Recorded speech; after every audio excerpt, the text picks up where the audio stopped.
बोलो श्री सतगुरु महाराज की, श्री प्राणनाथ प्यारे की। महमत कहे ए मोमिनो, मैं बोलत बुद्ध माफक। ख्वाब मन जुआन सो, क्यों करूं वर्णन हक। क्यों करूं वर्णन हक। पुल मोहल दो जवेर के, तुम देखो दिल में। अरवाहें जो अरस, हक दिखावत नजरों। घड़ नाले नहरें 10, घड़ नाले नहरें 10। तुम देखो दिल में। अक्षरातीत पूर्ण ब्रह्म परमात्मा धामधनी श्रीराज जी की असीम अनुकंपा के द्वारा तारतम सागर दिव्य वाणी अंतर्गत परिक्रमा ग्रंथ के ऊपर हम चिंतन करते आ रहे हैं। तो परिक्रमा ग्रंथ में अब तक 15 प्रकरण तक के प्रसंग चौपाइयों के ऊपर चिंतन हुआ। अभी के इस बैठक में हम 16वें प्रकरण को प्रारंभ करने जा रहे हैं। तो यह 16वें प्रकरण में महामती प्राणनाथ जी 2 पुल श्री जमुना जी में स्थित केल का पुल और बट का पुल, ये दोनों पुलों के वर्णन करने जा रहे हैं अथवा इस प्रकरण में किया है।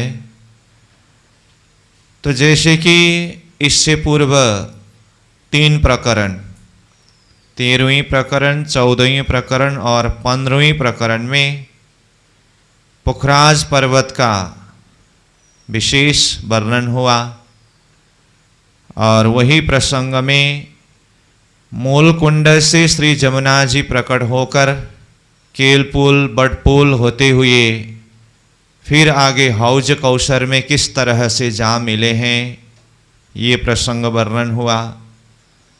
तो उसी में प्राणनाथ जी ने कहा कि ये जमुना जी के साथ साथ में जैसे कि पुल 7 घाट ये प्रसंग भी आया है। तो अब ये आगे पुल का वर्णन ये 16वें प्रकरण में हो रहा है। तो चौपाई को प्रारंभ करें। तुम देखो दिल में अरवाहें जो अरस, हक दिखावत नजरों। घड़ नाले नहरे 10। महामती प्राणनाथ जी कह रहे हैं कि तुम देखो दिल में। दिल में मतलब दिल से। अब ब्रह्म सृष्टि की हृदय अरस है, परम धाम है। उस अर्थ में देखें तो ब्रह्म सृष्टि के हृदय में ही परम धाम है, तो परम धाम में ये पुल है तो दिल में ही पुल है। उस दृष्टि से देखें तो अपने दिल के अंदर ही यह पुल महल को देखें, ये भाव होता है। तो बाकी अंतर हृदय से दिल से इसको देखो, तो इस अर्थ में मतलब से ऐसा लेना होगा। अरवाहें जो अरस, संबोधन किसको कर रहे हैं? अरवाहें आत्माएं जो अरस, जो परमधाम की आत्माएं हैं। तो परमधाम की आत्माओं को संबोधन करते हुए कह रहे हैं कि यह पुल महल जिसका मैं वर्णन करने जा रहा हूँ, इसको अंतर हृदय से दिल से देखो। हक दिखावत नजरों, हक परमात्मा स्वयं नजर से दिखा रहे हैं। तो यह नजर तारतम ज्ञान रूपी नजर, तो परम धाम में परात्मा स्वरूप के द्वारा तो परात्मा के आँख से प्रत्यक्ष रूप में दर्शन करने का है, वहाँ प्रत्यक्ष रूप में लीला विहार करने का स्थान है। यहाँ खेल में बैठे बैठे धनी ने तारतम रूपी चक्षु, तारतम रूपी दृष्टि, जिसके माध्यम से इसका दर्शन करा रहे हैं, हक का दिखावत नजरों घड़नाले नहरें 10। तो पुल के प्रसंग में सर्वप्रथम 10 घड़नाले अथवा जिसे नहरें भी कहते हैं, तो घड़नाले रूप नहरें, इसको धनी दिखा रहे हैं। तो ये जो पुल महल का वर्णन इस तरह से प्रारंभ हुआ, तो इसे पुल का वर्णन पहले भी प्रसंग में किया है। तो प्राणनाथ जी ये प्रकरण में विशेष करके दोनों पुलों के वर्णन कर रहे हैं, तो इसको थोड़ा सार रूप से देखें। तो जैसे कि 7 घाट रंग महल के सामने में है, इन दोनों घाटों के दोनों तरफ, यानी कि उत्तर दिशा की तरफ जो केल का घाट है, केल घाट का उत्तरी किनार ही जमुना जी में केल पुल का दक्षिणी किनार होता है। ऐसे ही दक्षिण की तरफ बट का घाट है, बट घाट का दक्षिणी किनार ही बट पुल का उत्तरी किनार होता है, मतलब सीधा सीधा में। तो दोनों पुल के बीच में 3500 मंदिर की दूरी है। तो दोनों पुल में से एक पुल जैसा है, दूसरा भी वैसा ही है। तो मानो केल पुल को देखें तो जल अंदर की जमीन से 500 मंदिर लंबा चौड़ा जगह को लेकर 11 की 11 हारे थंबा भौम भर ऊपर आया, जिसके ऊपर छतपटी है। तो यह पुल रूप बन गया। अब इसके ऊपर फिर 11 की 11 हरे थंब ही ऊपर ऊपर भौम पर भौम पड़ते पड़ते 5 भौम छठी चांदनी के रूप में विस्तार हुआ है, जिसे पुल महल कहते हैं। इस पुल महल के प्रत्येक भौम में चारों तरफ छज्जा फिरे हैं। छज्जा के चारों कोण में एक एक यानी कि 4 थंब है, और किनारा में कठेड़ों की शोभा प्रत्येक भौम की छज्जा में सुशोभित है। और यह जल अंदर की जमीन में जहाँ 11 की 11 हरे थंब लगे हैं, वही 11 थंबों के बीच में 10 घड़नाले रूप नहर होकर के जल प्रवाहमान रूपेण बह रही है। केल पुल से निकले हुए 10 घड़नाले जब रंगमहल के बिल्कुल सामने में स्थित पाट घाट में पहुंचते हैं, तो पाट घाट में परमधाम की तरफ के पाट घाट में भी 4 थंब है, अक्षरधाम तरफ के पाट घाट में भी 4 थंब है। 4 थंब का मतलब 4 की 4 हरे थंब। तो इनके बीच में 3-3 घड़नाले, तो दोनों तरफ से 3-3 6 घड़नाले हुए। फिर दोनों पाड़ घाट के मध्य में 4 घड़नाले होकर के यहाँ से भी आगे बढ़ चले। फिर आगे जाकर बड़पुल में भी 11 की 11 हरे थंब है, तो वहाँ पर भी यह 10 घड़नाले रूप में ही श्री जमुना जी प्रवाहमान रूपेण आगे बढ़ रहे हैं। तो इस शोभा को यहाँ पर प्राणनाथ जी बता रहे हैं, घड़नाले नहरें 10। तो यहाँ पर 10 घड़नाले 10 धारा के रूप में, नहर के रूप में यह शोभा दर्शन हो रहा है। तो दूसरे चौपाई को देखते हैं। मेहर करी महबूब ने मोहल देखे ऊपर जोए, ये सुख कहो मैं किन को मोमिन बिना न कोए। अब यह सुख धामधनी श्रीराज जी महाराज ने ब्रह्म सृष्टि सखियों को ही प्रदान किया है, इसीलिए उनके समक्ष ही इसको जाहिर करना है, कहना है। तो कहते हैं मेहर करी महबूब ने। महबूब कृपालु धनी प्रियतम श्रीराज जी महाराज सदगुरु स्वरूप में पधार करके मेहर किया।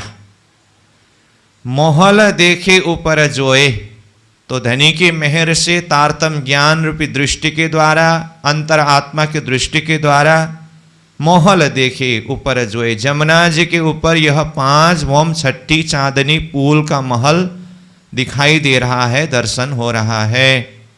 ये सुख कहो मैं किन को, प्राणनाथ जी कहते हैं मुझे धनी ने कृपा करके मेहर करके जो इन महलों का दर्शन कराए, यह सुख मैं किसको कहूं। मोमिन बिना न कोई, ब्रह्म सृष्टि के अलावा दूसरा कोई भी इस सुख को समझने वाले और इस सुख को अनुभव करने वाले कोई है ही नहीं। इसीलिए मैं ब्रह्म सृष्टि के अलावा किसको कहूँ, क्योंकि पहला नंबर चौपाई में ही अरवाएं जो अरस करके परम धाम की आत्माओं को संबोधन किया ना, तो उन आत्माओं को ही विशेष संबोधन करके फिर कह रहे हैं हे ब्रह्म सृष्टि सखियाँ, धनी ने जो कृपा करके मुझे यह परम धाम का इन पुल महलों का दर्शन कराए, तो ये मैं किसके समक्ष कहूँ।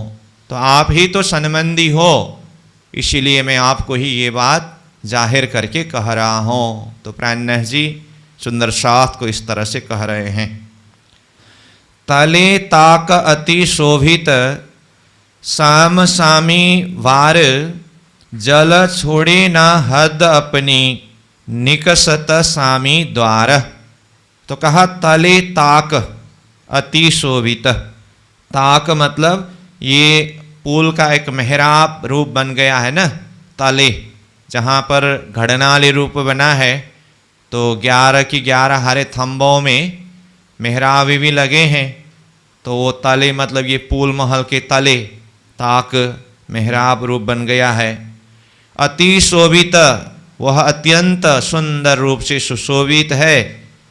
साम सामी वार, साम सामी आमने सामने में, वार मतलब दोरीबंद, एकदम बराबर शोभा लिए हुए दोरीबंद ऐसी शोभा दिखाई देता है। जल छोड़े ना हद अपनी, जमुना जी का जल जो है ना, पहला नंबर तो जमुना जी का जल जो 500 मंदिर की चौड़ाई में है, वो अपनी हद को छोड़े बिना अपनी ही गति में बहते हैं। और उसमें भी यहाँ विशेष करके देखें तो 10 घड़नाले रूप में विभाजन हुआ है ना। तो ये 10 घड़नाले रूप में जैसे विभाजन हुआ, तो सारे घड़नाले अपने अपने हद में ही बहते हैं, अपनी सीमाना को, अपनी हद को नहीं छोड़ते हैं।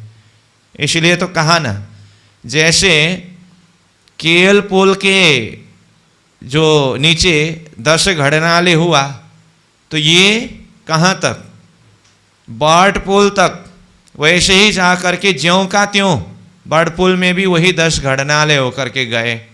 तो देखिए तो 3500 मंदिर की दूरी वहाँ पर है। तो इतनी दूरी में बहते हुए भी 10 का 10 घड़नाले ज्यों का त्यों है, तो अपनी हद को कहाँ छोड़ा। तो कहा जल छोड़े ना हद अपनी निकसत सामी द्वार।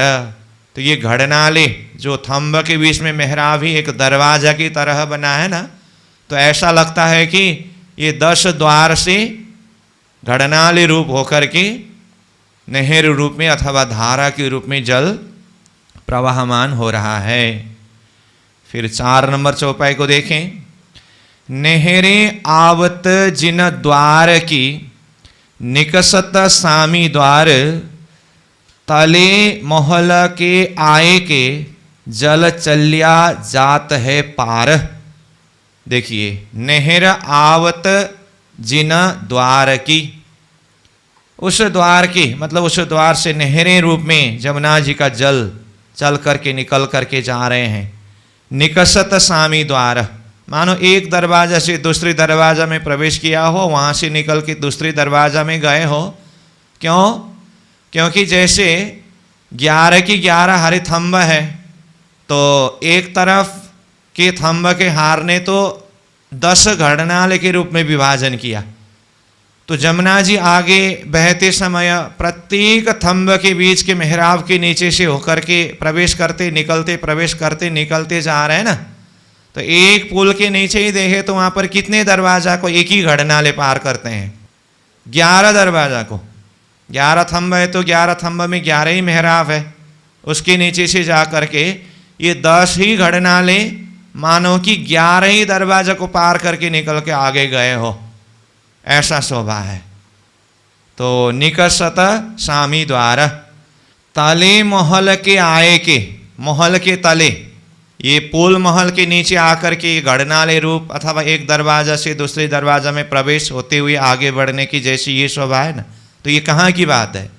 महल यानी कि पुल महल के नीचे। पुल महल मतलब ऊपर तो 5 भौम 6 चांदनी, जिसे पुल महल के नाम से कहा, और ये जल अंदर के जमीन में अथवा जल के अंदर ये थंबों में ये घड़नाले अथवा दरवाजा की शोभा है। ऊपर तो मेहराब में हिंडोला लग करके हिंडोला झूलते हैं। ये नीचे की बात हो रही है।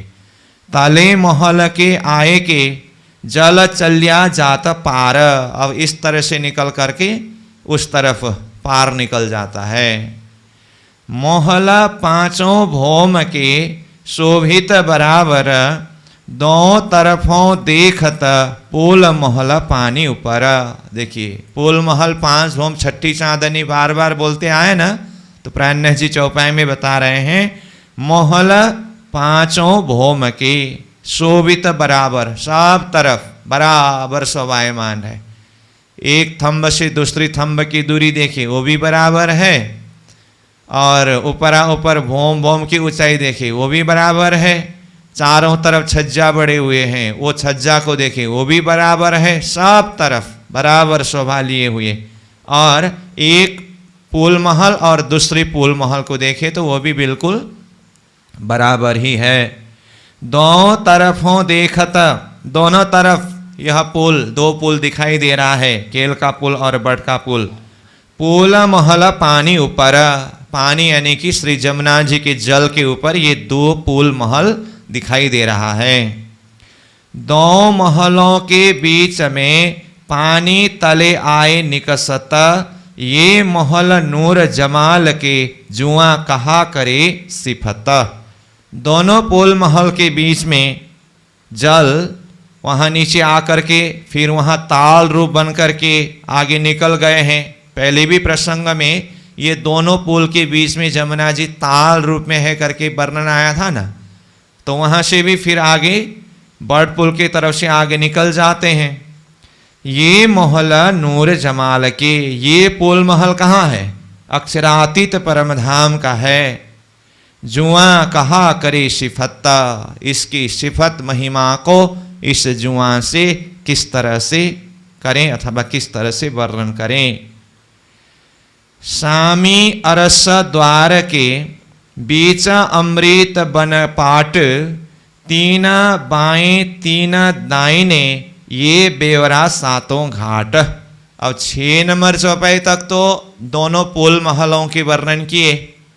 अब ये दोनों पुल महलों के बीच में 7 घाट है, तो वो 7 घाट की शोभा को 7वीं नंबर चौपाई में बता रहे हैं। देखिए सामी अरस द्वार के, अरस द्वार यानी कि रंग महल के मुख्य दरवाजा, तो उसके सामने में बीच अमृत बन पाट, तो अमृत का वन है बीच, 7 घाट के बीच में रंग महल के मूल दरवाजा के सामने में अमृत का वन है, और वही अमृत के वन के ही सामने में जमुना जी में पाट का घाट है। इसलिए अमृत का घाट कहिए अथवा पाट का घाट कहिए, 7 घाटों के बीच में रंग महल के मूल दरवाजा के सामने में स्थित है। अब ये पाट का घाट अथवा अमृत का घाट मध्य में बता करके फिर दाएं बाएं का घाट बताते हैं। 3 बाएं 3 दाहिने ये बेवरा 7 घाट।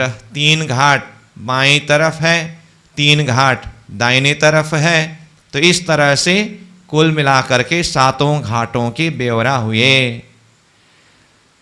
लगता वट घाट के चारों खुटों चार हार, सो चारों तरफों बराबर, दो जल पर दो किनार। अब ये चौपाई नंबर 8 को थोड़ा ध्यान से देखिएगा। हाँ, 7 घाट में आए थे तो फिर से बट पुल में पहुंच गए। ये चौपाई नंबर 8 जो है बट पुल में खड़े होकर के चिंतन करना होगा, समझना होगा। ठीक है, पहुंच गए बट पुल में। ठीक, अब देखिए, लगता बट घाट के, मतलब बट पुल बट घाट से लगता हुआ, मतलब बट घाट के बिल्कुल सामने में है ना। तो बार बार हम कह रहे हैं कि बट घाट के दक्षिणी किनार ही बट पुल का उत्तरी किनार, मतलब बिल्कुल आमने सामने बराबर में है ये। और बट घाट के जो वृक्ष की डाली वहाँ तक जाकर के लगे हुए हैं, तो ये भी वर्णन है। तो इस अर्थ में लगता इस ये शब्द आया। तो आगे देखिए, चारों खुटों चार हार, इसको ध्यान से देखिएगा। बट पुल में, चाहे तो केल पुल में हो चाहे बट पुल में, दोनों में 11 की 11 हरे थंब है। अब ये 11 की 11 हरे थंबों में से ऊपर 5 भौम में से चाहे आप कोई भी भौम में बैठ करके समझ सकते हैं। 11 की 11 हरे थंब में से बिल्कुल किनार के चारों तरफ के थंब को लेना है। समझ में आई बात? किनार के चारों तरफ, पुल महल की बात कर रहा हूं मैं, किनार के चारों तरफ के थंब को लेना है। तो देखिए, चारों खुटों चार हार, चारों खुटों, यहाँ अब खुटों शब्द का अर्थ कोना होता है, लेकिन यहाँ कोना मतलब किनारा, किनारा मतलब दिशा, ऐसा अर्थ में समझना होगा। तो चारों किनारा मतलब चारों दिशा के किनारा। और वहाँ पर 4 हार है, तो एक दिशा में 1 हार है, तो चारों दिशा के किनार के 4 हार हुए कि नहीं हुए? तो एक हार में कितने थंब दिखाई दे रहा है?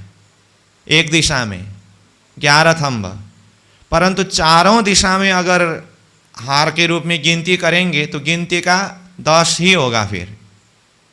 तो एक तरफ पूरा देखने में 11 थंब है, परंतु कोने का थंब दूसरी तरफ के लिए एक छोड़ करके देखें तो 10 ही हिसाब का होता है ना।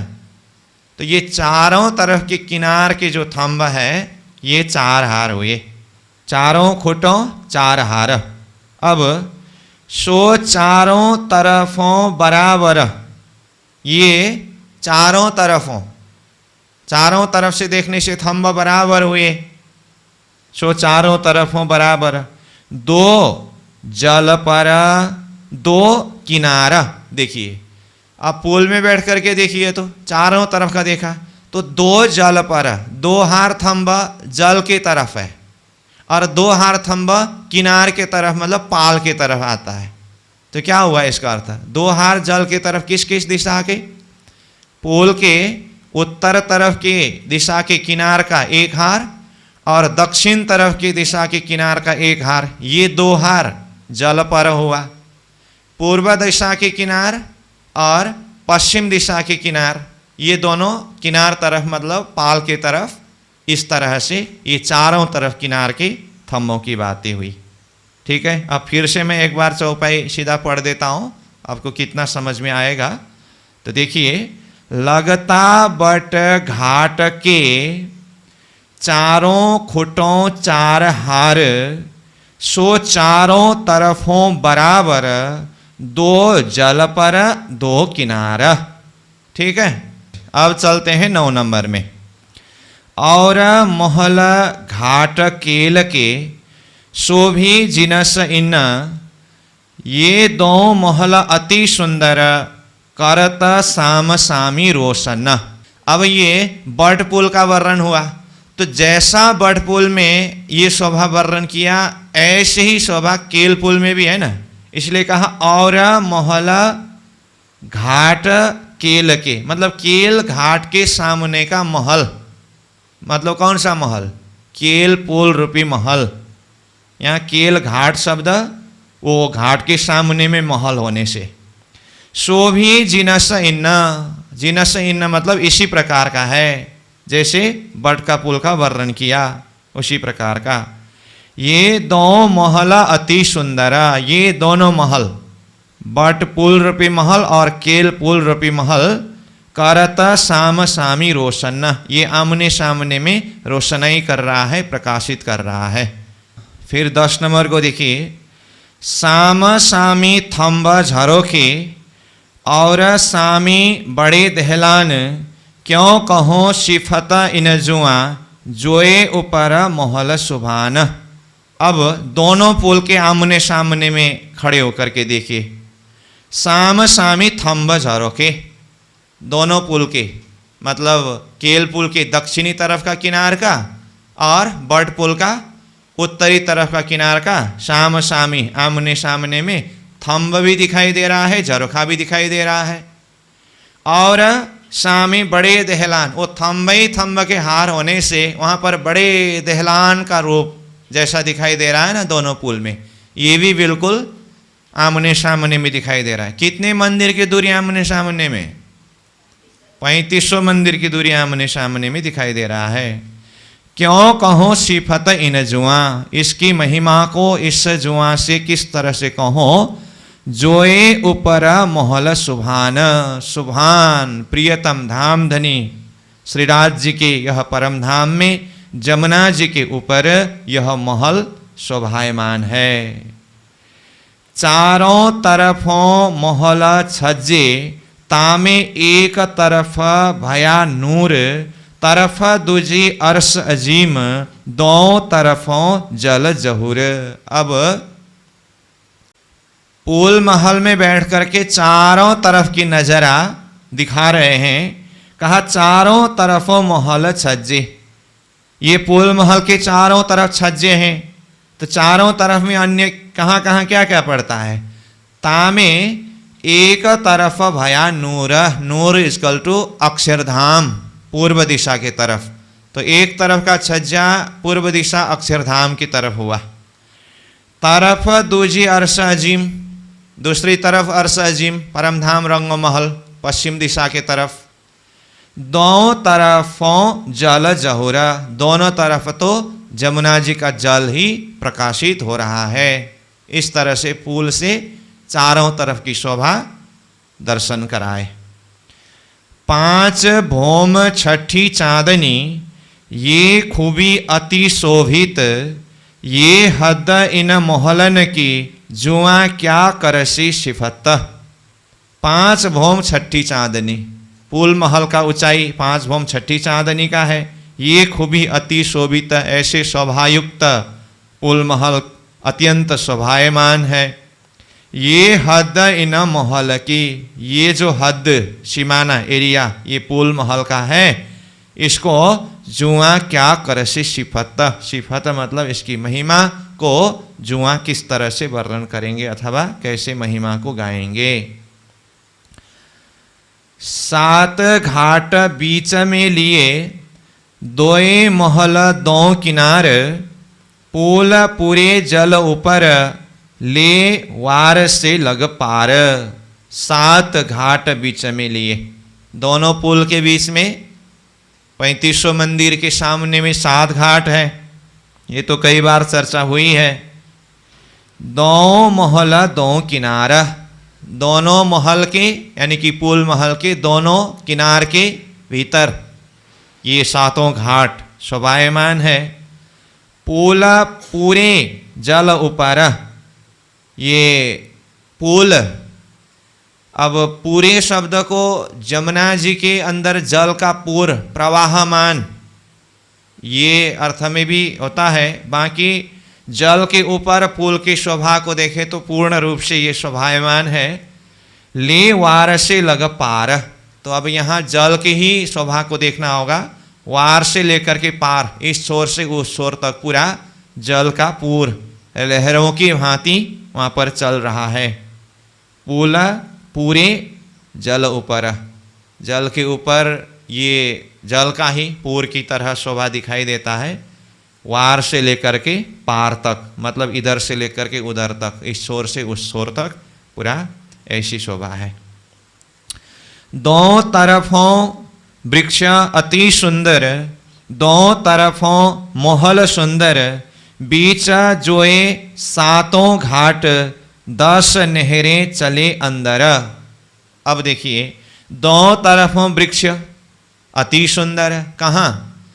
जमुना जी के दोनों तरफ, ये दोनों पुल के बीच में जो जमुना जी एक ताल रूप में करके पहले भी वर्णन आया था, तो वो जगह में ही खड़े होकर के देखे तो जमुना जी के दोनों तरफ पाल में, परम धाम की तरफ भी अक्षरधाम की तरफ भी वन है, दोनों तरफों वृक्ष अति सुंदर, अत्यंत सुंदर वन है, जिसके वृक्ष की डालियां जमुना जी के अंदर जल चबूतरा तक गए हैं। और दोनों तरफों महल सुंदर, वो मध्य में ताल रूप में, अथवा 7 घाट के एरिया से देखे वो मध्य की जमुना जी ताल रूप का देखिए, उसके दोनों तरफ देखे तो दोनों पुल हैं, खेल पुल और बट पुल, वो भी सुंदर शोभा से युक्त है। बीच जोए सातों घाटों, इसके बीच में जमुना जी और सातों घाट है। बीच मतलब दोनों पुल के बीच में, जोए मतलब जमुना जी है और साथ में किनार में सातों घाट की शोभा है। 10 नहरें चले अंदर, अब उसके अंदर इसी बीच में 10 घड़नाले रूप 10 नहरें चलते हैं जल के अंदर। ये अरस जिमी के जवेर, ये मोहल जवेर नूर 3, जोत बीच आसमान में मावत नहीं रोशन। अब ये शोभा, पुल महल का वर्णन हुआ, जमुना जी, घड़नाले और 7 घाट की भी बातें आई, पाट घाट के भी प्रसंग कुछ आया। ये सारी शोभा वर्णन होने के बाद फिर अब ये सब किसके हैं? अरस के जमीन के जवेर का है। ये अरस जिमी के जवेरा, ये पुल महल को देखिए परम धाम के ही जवेर के द्वारा बने हुए हैं। ये महल जवेर नूर 3 मतलब वह, मतलब वहीं के परम धाम का ही भूमि का ये जवेर के द्वारा ये बना हुआ है।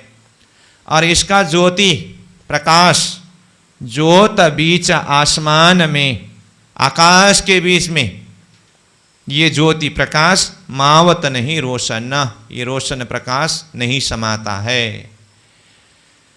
नूर तजल्ला, नूर के बीच में ये मोहलात, ये सुख बक्का के क्यों कहो, इन महलों खेले हक जात। अब फिर से ये महल का स्थान, लोकेशन और खुलासा करके बता रहे हैं। कहा नूर तजल्ला, अक्षरातीत परम धाम रंग महल, और नूर अक्षरधाम के बीच में ये महल, दोनों के बीच में यह महलात मतलब ये दोनों पुल महल है। तो नूर तजल्ला अक्षरातीत, नूर अक्षर ये तो जानते ही है ना, तो अक्षरातीत का धाम अक्षरातीत धाम, और नूर अक्षर का धाम अक्षरधाम, मतलब परम धाम और अक्षरधाम के बीच में यह पुल महलात शोभायमान है। ये सुख बक्का के क्यों कहो, यह परम धाम के अखंड सुख, ये पुल महल का सुख मैं किस तरह से शब्द में वर्णन करूं। इन महलों खेले हक जात, इन महलों में कौन खेलते हैं? हक जात, हक जात मतलब ब्रह्म सृष्टियाँ, सखियाँ, परम धाम की आत्माएं, श्रीराज जी के साथ में परम धाम की अंगनाएं जो हक की जात है वो यहाँ खेलते हैं। हक ए सुख देवे हादि को और देवे रूहन, ये सुख अरस अजीम के क्यों कहो जुआ इन्ना। ये पुल महल में हक श्रीराज जी महाराज ये परम धाम का सुख हादि श्यामा जी महारानी को प्रदान करते हैं, और साथ में किसको प्रदान करते हैं? रूहन 12,000 ब्रह्म प्रियाओं को। ये सुख अरस अजीम के, ये परम धाम के अखंड सुख को क्यों कहो जुआ इन्ना, इस जुआ से मैं कैसे वर्णन करूं। महमत कहे ए मोमिनो, सुख अपने अरस के एक पलक छोड़े नहीं, भला चाहे आपको जे। देखिए महामती कहते हैं, हे मोमिनो ब्रह्म सृष्टि सखियां, सुख अपने अरस के ये परम धाम का सुख जो है ना, एक पलक ना छोड़िए, एक पल भर के लिए भी मत छोड़िए। इसी का चिंतन करते रहिए, इसी का मनन करते रहिए, इसी सुख में, इसी प्रेम में अपने आप को डुबाए रहिए। लेकिन आगे ये भी कहते हैं, भला चाहे आपको जे, अगर अपने आप का भलाई चाहते हो तो ऐसा करना, नहीं तो फिर बस अपनी मर्जी है। तो जिसको अपना भलाई चाहना हो तो उसके लिए निर्देशन दे रहे हैं कि ये परम धाम के सुख को निरंतर चिंतन करते रहो। कहा ना, लगोगे जो दुख को तो दुख तुमको लागसी, याद करो निज सुख को तो दुख तुम थे भागसी। परम धाम का निरंतर चिंतन करते रहे, धामधनी के इश्क, धामधनी का प्रेम, धामधनी हमें किस तरह से अखंड लीला के माध्यम से आनंद प्रदान करते थे, उसको हम निरंतर चिंतन करते रहे, चित्त वृत्ति को उसी में डुबाए रहे। वही हमारा जीवन का आधार है और उसी में ही हमारा भलाई है। तो इस तरह से ये 16 प्रकरण जिसमें 18 चौपाई है तो ये पूरा हुआ। अब फिर हम प्रारंभ करते हैं 17वें प्रकरण को। तो यहाँ पर अब बताए हैं, पार जोए के बन खूबी।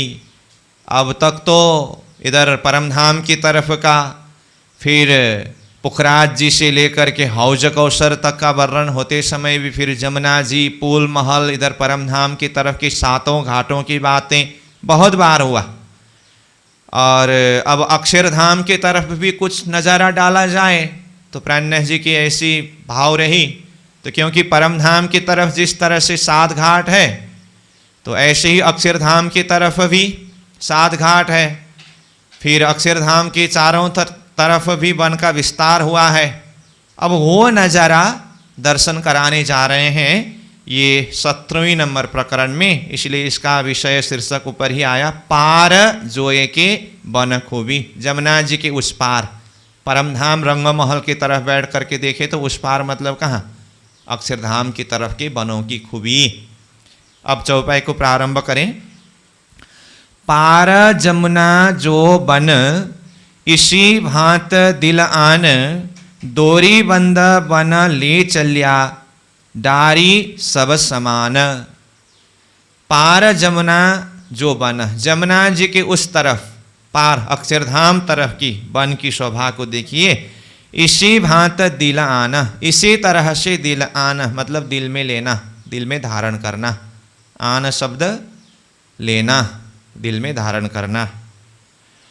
दोरी बंद बन ले चलिया, जिस तरह से इधर परमधाम की तरफ जितने भी वनों का वर्णन किया, 7 घाट में हो, पाल में हो, और पाल में भी बड़वन के 5 हार वृक्ष, फिर उनके चौक में 24 की 24 हारे वृक्ष, और ये वृक्ष की डाली जमुना जी के किनार तक जाना।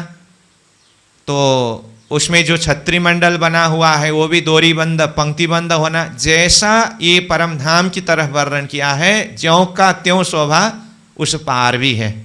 तो ऐसे समझना होगा। इसीलिए दोरी बंद बन ले चलिया, डारी सब समान, सारा समान रूप से। समान कहने का अर्थ वहीं एक आपस में बिल्कुल बराबर, उस अर्थ में भी समान, और दूसरा देखे तो इधर परमधाम की तरफ जैसा है उसी समान वैसा ही उस तरफ भी है। जहां लगा नजरों देखिए, तहां लगा यही बन, जीता जमुना तले आए मिले, देखो किनार यही रोशन। अब वन का विस्तार कहाँ तक वर्णन करूं? प्राणनाथ जी ने कहा जहां तक नजर से दिखाई देता है वहां तक यही वन का विस्तार है। जैसे पहले से ही हम प्रसंग में कई बार चर्चा करके आए हैं, तो यहाँ ये चौपाई के भाव में मैं फिर से दोहरा देता हूँ। रंगमहल के उत्तर दिशा में लाल चबूतरा के सामने में जो बड़ोवन आया था, फिर केल घाट के उत्तर तरफ मधुबन महावन, यहाँ से शुरू होकर के ये बड़ोवन मधुबन महावन पूरा पुखराज पर्वत को चारों तरफ से घेर करके वो बाहर फैल करके जवेर की नहर के भीतरी तरफ पूरा एरिया ये वन का विस्तार था ना, यही वन विस्तार होकर के पूर्व तरफ भी जवेरों की नहर के एरिया के भीतर अक्षरधाम के चारों तरफ ये अक्षरधाम के दक्षिण तरफ जहाँ तक कुंज निकुंज वन जा कर के मिले हैं तो वहाँ तक पूरा ये वन का ही विस्तार है, ये सारा शोभा जवेरों की नहर के भीतर। तो जवेर की नहर का अर्थ कहाँ तक की विस्तार है? जमुना जी से हिसाब देखेंगे तो जवेर की नहर तक कितनी दूरी है? 9 लाख कोस की दूरी है। मध्य जमुना जी से अक्षरधाम 4.5 लाख कोस, मैं पूर्व तरफ की बात कर रहा हूँ, और अक्षरधाम से फिर जवेर की नहर की भीतरी हद तक 4.5 लाख कोस, यहाँ तक जवेर की नहर की भीतरी एरिया में ही, और बाहर की विस्तार तो पूरा बड़ी रांग तक वन का विस्तार तो है ही। इसीलिए कहा जहाँ लगा नजरों देखिए तहाँ लगा यही वन, पूरा वन का विस्तार है। जीता जमुना तले आए मिले, और इस तरफ कहाँ तक आकर के मिला है? जमुना तले मतलब जमुना जी की किनार की तरफ, जैसे कि परमधाम की तरफ है वैसा ही कहा। देखो किनार यही रोशन, जमुना जी के पूर्व तरफ के किनार अक्षरधाम तरफ के किनार में भी देखिए यही वन रोशनाई हो रहा है। दो किनारे वन शोभित, जमुना जी के दोनों किनार में, परमधाम तरफ के किनार में भी अक्षरधाम तरफ के किनार में भी वन शोभायमान है। चल्या जल जमुना ले, और उसके बीच में जमुना जी का जल चल रहे हैं, प्रवाहमान रूप से बह रहे हैं। रोशनी न माए आकाश लो, क्या कहे जुआ नूर ए। अब जमुना जी के जल का जो प्रकाश को देखिए, और दोनों तरफ किनार के वृक्षों के प्रकाश को देखिए, वह आसमान में नहीं समा रहा है। अब फिर चौथे नंबर चौपाई में कहते हैं, चल्या अक्षर के मोहल लो एकल छत्री नूर, जैसा बना इत धाम का ये भी तैसा ही जहूर। ये वन अब ये जमुना जी के किनार से विस्तार होते हुए कहाँ तक विस्तार हुआ? चल्या अक्षर के मोहल लो, अक्षरधाम तक एकल छत्री नूर, एक छत्री रूप में प्रकाशित होकर के अक्षरधाम तक पहुँच गया। जैसा बन इत धाम का, रंग महल के तरफ जैसे वन की शोभा है, पाल में, बंदिश की रोश में, सातों घाटों में, वैसे ही शोभा अक्षरधाम की तरफ भी है। जैसा बना इत धाम का ये भी तैसा ही जहूर, ये भी मतलब अक्षरधाम की तरफ भी वैसा ही बनों की प्रकाश है। मोहल के पीछे फिरवल्या, अक्षरधाम तक ही पहुंचा ऐसी बात नहीं है। अब महल के पीछे, पीछे कहने से यहाँ अब अक्षरधाम में ही खड़े होकर के देखे तो अब पीछे पूर्व की तरफ, मतलब चारों तरफ फिरवल्या घूम करके विस्तार हुआ। महल कहने से यहाँ कौन सा महल? अक्षरधाम के पीछे फिरवल्या, जहाँ लो पहुँचे नजर। फिर से दोबारा कहते हैं कहाँ तक विस्तार करो? आपका नजर जहाँ तक पहुँचता है वहाँ तक वन का विस्तार है। सब ठौरों यही रोशनी, सब तरफ यही वन का प्रकाश है, वन विस्तार हुआ है। कहाँ लो कहूँ, क्यों कर, मैं कहाँ तक कहूँ और किस तरह से कहूँ ये वन की विस्तार को और इसकी रोशनाई को। सुंदर दरवाजा नूर का, रोशन झरोखे गिरदवाए, नव भौम विराजत, मोहल रोशन रहे छिटकाए। अब ये 6 नंबर चौपाई अक्षरधाम का वर्णन है, ठीक है। तो चर्चनी में तो अक्षरधाम का अलग ही वर्णन नहीं आता है, लेकिन वहाँ पर भी कहा जाता है कि रंगमहल जैसा है अक्षरधाम वैसा ही है।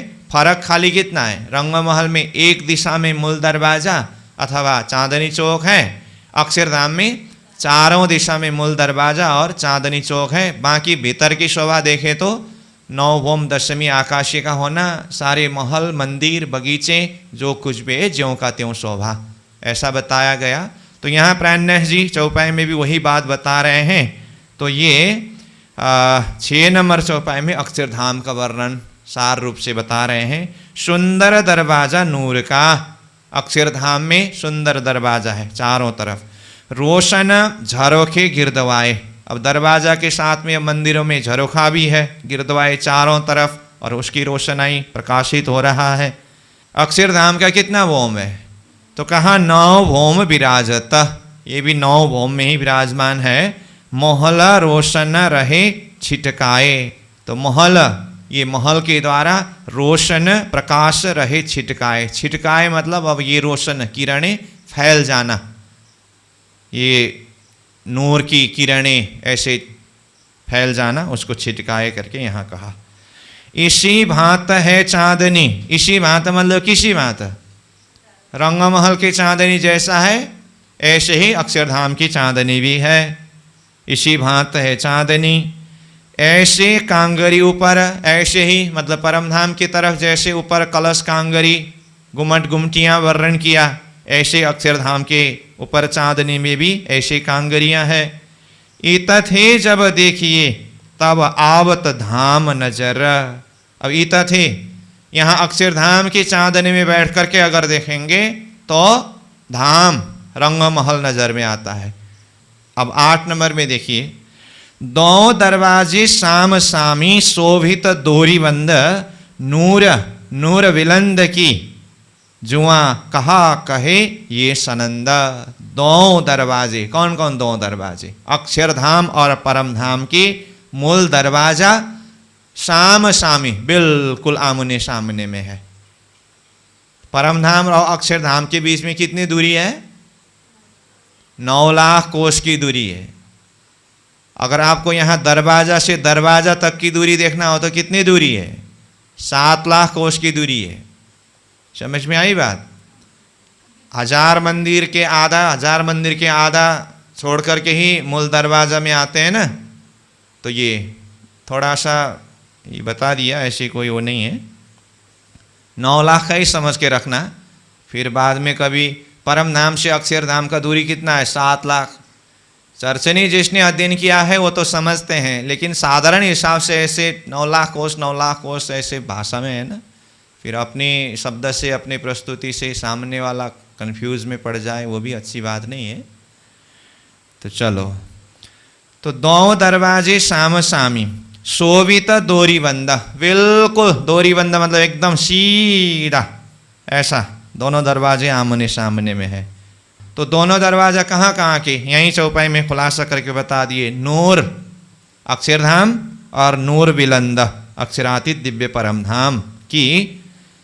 जुआ कहा कहे ये सनंदा, इसकी सनंद, इस प्रकार को, इस शोभा को मैं इस जुआ के द्वारा किस तरह से शब्द में वर्णन करूं। एकल छाया बन की जहां लो नजर देखत, तोलो फिर सब देखिए शोभा सब में अतंत। एक बार परमधाम और अक्षरधाम के बीच के ये शोभा को दिखाने के बाद फिर वन की शोभा को बता रहे हैं। अक्षरधाम की चारों तरफ जो वन का विस्तार हुआ है ना, वो सारे वन में एकल छाया बन की, सब वृक्ष के एक आपस में वो डालियां मिलने से, छात रूप बनने से एकल छाया, एक छाया रूप, एक छत्री रूप बन गया है ना। जहां लो नजर देखत, फिर से तीसरी बार कह रहे हैं ना ये, तो जहां लो नजर देखत, जहां तक नजर में दिखाई देता है, नजर पहुंचती है, तो वहां तक ये सब विस्तार है। तोलो फिर सब देखिए, वहां तक बार बार इस सारी शोभाओं को देखते रहिए। आपकी नजर, आपकी दृष्टि जहां तक पहुंचता हो, शोभा सब में अतंत, सब में जहां देखे वहां सब तरफ अतंत शोभा लिए हुए हैं। खूबी इना भोम बन की जानो फेर फेर देखो धाये, देख देख के देखिए तो नजर न काढ़ी जाए। ऐसा होता है ये शोभा देखने से।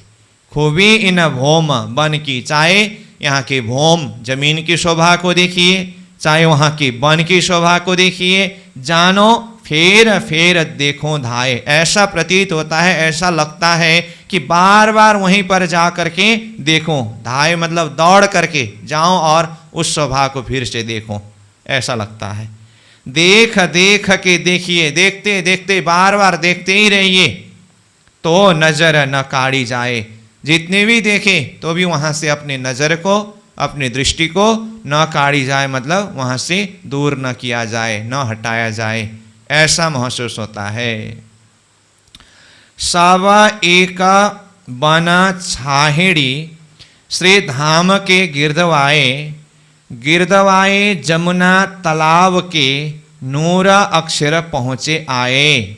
अब ये वन की शोभा को देखिए, सब एक वन छाहेड़ी, सब तरफ एक ही वन ये विस्तार होकर के छाया हुआ है। श्री धाम के गिरदवाए, चाहे तो परम धाम तरफ गिरदवाए चारों तरफ देखिए, वहाँ पर भी यही वन का विस्तार है, चाहे तो अक्षरधाम की तरफ देखिए, चारों तरफ यही वन का विस्तार है। इतना ही नहीं, गिरदवाए जमुना तालाब के, जमुना जी के चारों तरफ देखिए, तालाब हौज कौशर के चारों तरफ देखिए, यही वन का ही विस्तार है। अब हौज कौशर में जाने पर भी तो कुंज निकुंज वन ही तो है ना, तो वहाँ पर भी वन, वृक्ष, बेलियाँ, फूल, ये सारा विस्तार है। नूर अक्षर पहुँचे आए, तो यही वन विस्तार होते होते नूर अक्षरधाम में पहुँच गया है, उसका प्रकाश भी प्रकाशित हुआ है। वन नूर के फिरवल्या यही छाया है तित्त, इन जुआ ये वर्णन क्यों कर करो सिफत। वन नूर के फिरवल्या, अक्षरधाम के चारों तरफ वन फिरा हुआ है, विस्तार हुआ है, मतलब चारों तरफ से वन ने घेर रखा है। ये ही छाया है तित्ता, वहाँ पर ये वन का ही छाया चारों तरफ शोभायमान है। अब वन का विस्तार है तो छाया भी है। इन जुआ ये वर्णन, इस जुआ से ये वन की शोभा का वर्णन क्यों करो सिफत, किस तरह से इसकी सिफत महिमा को वर्णन करो। अनेक पशु इन वन में, अनेक है जानवर, खेलत बोलत गुंजत करत चकोशर। अब ये वन की शोभा वर्णन किया, तो फिर ये वन में अनेक जाति के पशु पंखी है, अनेक प्रकार के खेल तमाशे करते हैं, अनेक प्रकार की भाषा में बोलते हैं। ये शोभा को बता रहे हैं कि अनेक पशु इन वन में, इन वनों में अनेकों जाति के अनेक पशु है। अनेक है जानवर, जानवर भी अनेकों जाति के अनेक जानवर है। और ये सब खेलता खेलते हैं, बोलता बोलते हैं, गुंजता, इनके मधुर वाणी के द्वारा सारा वन, सारा परम धाम ही गुंजयमान हो रहा है। और करता चकोशर, चकोशर भी आवाज ही करना है। और कौतूहल, ये अर्थ भी बताया है, मतलब एकदम कौतूहलता के साथ में अपनी अपनी प्रकार के ये आवाज़ लगाते हैं, खेल तमाशे करते हैं। कई खूबी पशु केशन की, कई खूबी जानवर पर, कई सुंदर शोभा नकश ये जुआ कहे क्यों करा। फिर ये पशु पंखियों की शोभा सुंदरता को बताए। कई खूबी पशु केशन की, पशुओं के केशों में कई प्रकार की खूबी है। कई खूबी जानवर पर, कई प्रकार की खूबी जानवरों में भी है। और कई सुंदर शोभा नकश, उनमें केश में, पार में बना हुआ कई प्रकार की नक्शकारी की सी शोभा सुंदरता, ये जुआ कहे क्यों करा, इस जुआ से मैं किस तरह से वर्णन करूं। कई मुख वाणी बोलत, अतंत मीठी जुआन, अति सुंदर है सोहने, क्यों कर कीजे बयान। ये पशु पंखी जानवर जो भी हैं, इनके मुखार बिंद से कई प्रकार के मधुर मधुर मीठी मीठी वाणी उच्चारण होता है, वाणी बोलते हैं। कई मुख वाणी बोलत, मुख से कई प्रकार की वाणी बोलते हैं। वाणी में क्या बोलते हैं? धन की गुण गाते हैं, सखियों के नाम ले ले करके बुलाते हैं। ये तो पहले भी चौपाई में आया ना, सखियों के नाम ले ले बुलावे, श्री धनी जी के आगे मुजुरा करावे। पंखी पियू पियू तू ही करे, कई विध धनी को हृदय धरे। ये पशु पंखियों के जानवरों की वाणी है। तो इस तरह से कहा। कई मुख वाणी बोलत अतंत मीठी जुआण, इनकी वाणी में इतना मधुरता है, माधुर्य भाव है, इतनी मीठी मधुर आवाज है, सबको आनंद प्रदान करते हैं। अति सुंदर है सोहने, सुंदर में भी अति सुंदर है ये, और सोहने भी सुंदर ही होता है, तो अत्यंत सुंदर है। क्यों कर कीजे बयाना, इसका मैं किस तरह से बयान करूं। कई खेलत करत लड़ाइयाँ, कई कूदत कई फांदत, उड़ के कई दिखावही, कई वाणी बोल रिझावत। पशु पंखियों के अलग अलग प्रकार की खेल तमाशे। कई खेलत करत लड़ाइयाँ, कोई खेलते हैं, कोई लड़ाई करते हैं। कई कूदत, कोई कूदते हैं, कोई फांदत छलांग मारते हैं। उड़ के कई दिखाओ वही, कोई तो आसमान में उड़ करके दिखाते हैं। कई वाणी बोल रिझावत, कोई मधुर मधुर वाणी बोल करके धनी को सखियों को रिझाते हैं, प्रसन्न कराते हैं। पशु पंखी सब वन में घेरों घेर फिरत, कई तले कई बन पर कई विध खेल करत। पशु पंखी सब वन में घेरों घेर मतलब चारों तरफ वन को घेर करके फिर करके बैठा हुआ है, मतलब सब तरफ वन में पशु पंखी भरा हुआ है, कहीं पर भी खाली जगह नहीं है, मतलब वन की शोभा है ये। कई ताले, कोई तो नीचे जमीन में, ताले मतलब नीचे जमीन में। कई वन पर मतलब वृक्ष के ऊपर ऊपर भौम भौम में। कई विध खेल करत, कई प्रकार की खेल तमाशे करते हैं। राज श्यामा जी साथ सो खेलत है इन बन, ये जो ठौर कहे सब तुमको, तुम जी न भूलो एक छिन्न। अब पशु पंखी जानवर ही ये वन में खेलते हैं ऐसी बात नहीं है। इन वनों में जा करके राज श्यामा जी साथ सो, प्रियतम धाम धनी राज जी महाराज श्यामा जी साथ सो, सुंदर सात सखी ब्रह्म प्रियाओं के साथ में खेलत है इन बना, इन वनों में खेलते हैं, झूमते हैं, आनंद विहार करते हैं। ये जो ठौर कहे सब तुमको, ये परम धाम के जितने भी ठौर है, वन हो उपवन हो महल मंदिर नदी जो कुछ भी है, ये तुम्हारे लिए कहा गया है। तुम जी न भूलो एक छिन्न, हे ब्रह्म मुनि सखियां, एक क्षण भर के लिए भी ये परम धाम को मत भूलो।